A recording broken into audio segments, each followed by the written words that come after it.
Bismillah ar-Rahman ar-Rahim, wa salatu wa salam ala ashraf mursalin. Assalamu alaikum wa rahmatullahi wa barakatuh. Donc aujourd'hui, nous allons traiter un sujet très important en communication, particulièrement en communication.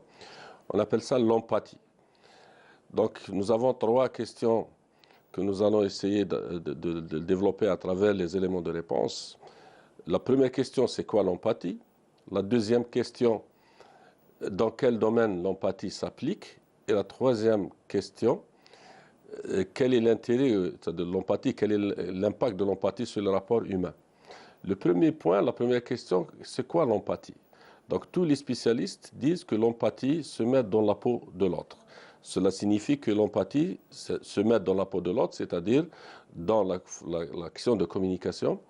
On essaye d'être à la place de l'autre au plan émotionnel, comportemental et cognitif. C'est-à-dire que l'empathie, c'est communiquer avec l'autre tout en étant à l'écoute de ses attentes, de ses besoins, de ses sentiments, et particulièrement dans le domaine éducatif, dans le domaine de le travail, dans le domaine professionnel, dans tous les domaines. Donc, l'empathie est le fondement de la communication aujourd'hui. C'est pour cette raison que les spécialistes en communication lui accordent une place privilégiée dans le processus de communication, même dans le domaine de l'éducation, donc surtout par rapport aux enfants ou bien dans le domaine du management.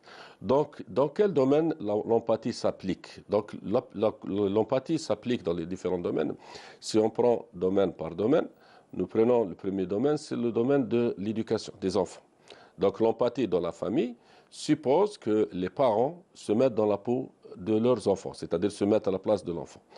Comment ça se passe, bien, comment se pratique l'empathie? Donc si je communique avec mon enfant de 3 ans, je ne peux pas communiquer avec lui avec l'esprit d'adulte. C'est-à-dire je ne peux pas communiquer avec un enfant de 3 ans comme si je communique avec un adulte de 20 ans ou de 30 ans. Donc un enfant qui a des sentiments, certains aspects psychologiques liés à la personnalité de l'enfant.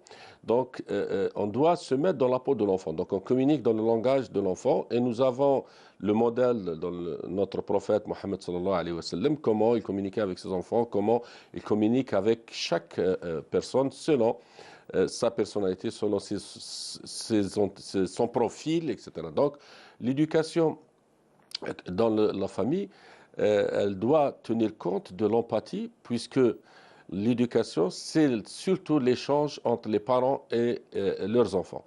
Donc, si je communique un enfant qui est violent, par exemple, l'empathie suppose que je dois comprendre sa violence, c'est-à-dire pourquoi il est violent. Si je communique avec un enfant qui est timide, donc l'empathie suppose que je dois comprendre sa timidité, c'est-à-dire se mettre dans la peau de l'autre, donc comprendre sa timidité. Aussi, restons dans le domaine de l'enfant, la même chose, c'est-à-dire la même pratique, la même observation dans l'école. Si moi, en tant qu'enseignant, dans le primaire par exemple, si j'applique l'empathie dans la classe, c'est que je dois aussi ressentir ce que l'enfant ressent. Donc je ne peux pas communiquer avec les élèves comme si je communique avec des machines. Donc ils sont des élèves avec leur psychologie, avec leurs sentiments, avec le sens qu'ils donnent à l'action éducative. Donc un enfant, il a son petit monde.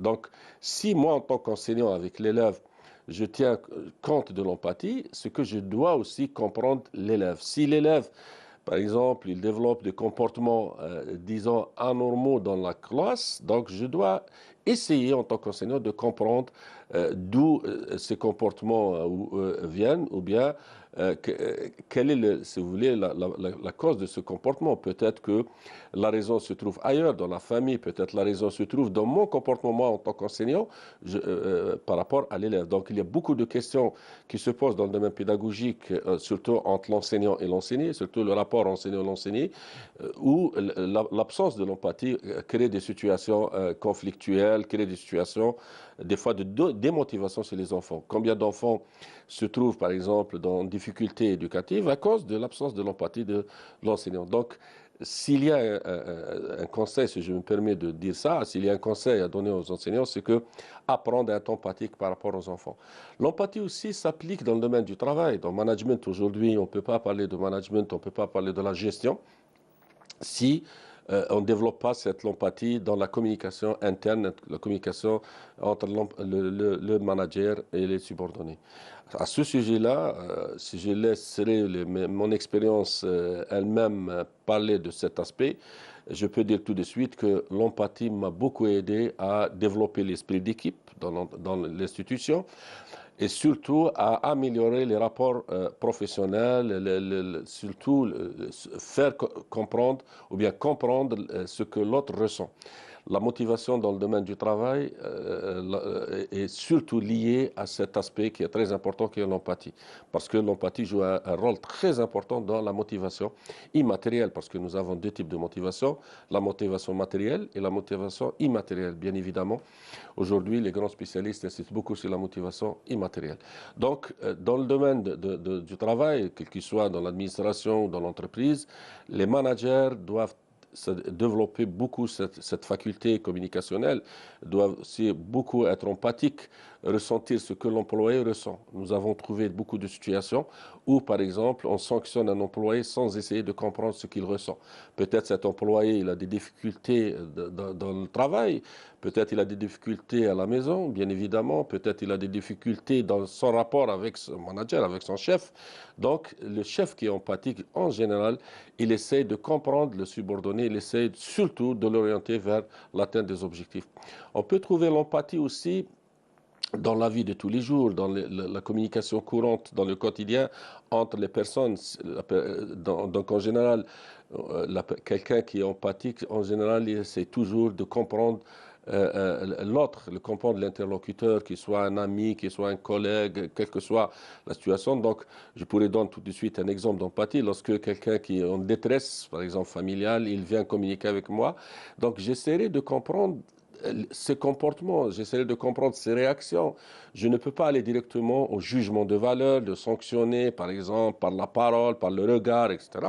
Donc, être empathique, c'est-à-dire être un support psychologique par rapport à quelqu'un qui est en détresse. Je ne peux pas tenir la même communication avec quelqu'un en difficulté, par exemple psychologique, comme je communique avec quelqu'un qui est dans une situation ordinaire. Donc, l'empathie me donne, si vous voulez, un atout de premier rang pour essayer de développer le rapport humain. Donc ça aussi, donc, en ce qui concerne les relations de tous les jours. Donc pour ce deuxième volet, l'empathie s'applique à toutes les situations, s'applique dans tout le domaine. C'est une conduite communicationnelle. Elle s'apprend, elle s'apprend dans le domaine professionnel, mais dans le domaine de tous les jours. Donc ça pour le deuxième volet. Troisième volet, quelle est l'importance de l'empathie dans la communication, c'est-à-dire dans les rapports de tous les jours.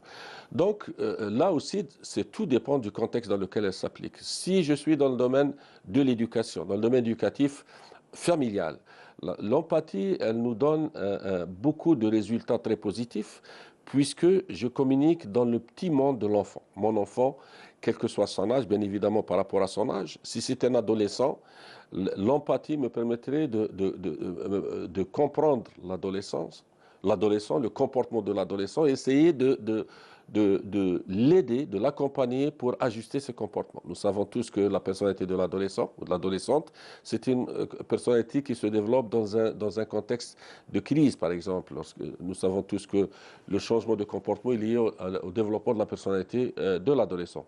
Donc, être empathique avec ma fille ou mon fils adolescent suppose que je dois le comprendre et essayer d'aller dans le sens de l'aider à équilibrer son comportement lié au développement de sa personnalité.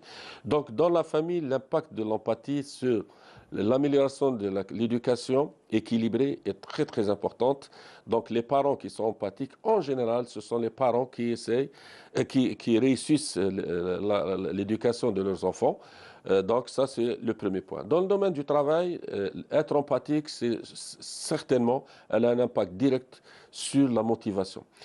Tout manager qui est empathique, c'est un manager qui motive ses collaborateurs, ses collaboratrices.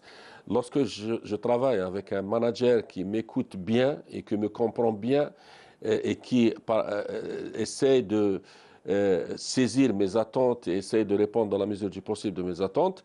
Donc, c'est un manager, je travaille avec plaisir. Donc, c'est une forme de motivation qui est très important. Donc voilà un peu dans le domaine professionnel et ça s'applique aussi dans tous les domaines. L'empathie dans la vie de tous les jours, elle améliore les rapports humains. Donc voilà un peu ce qui concerne l'empathie. Soyons empathiques, certainement vous allez avoir beaucoup de résultats positifs. Assalamu alaikum wa rahmatullahi wa barakatuh.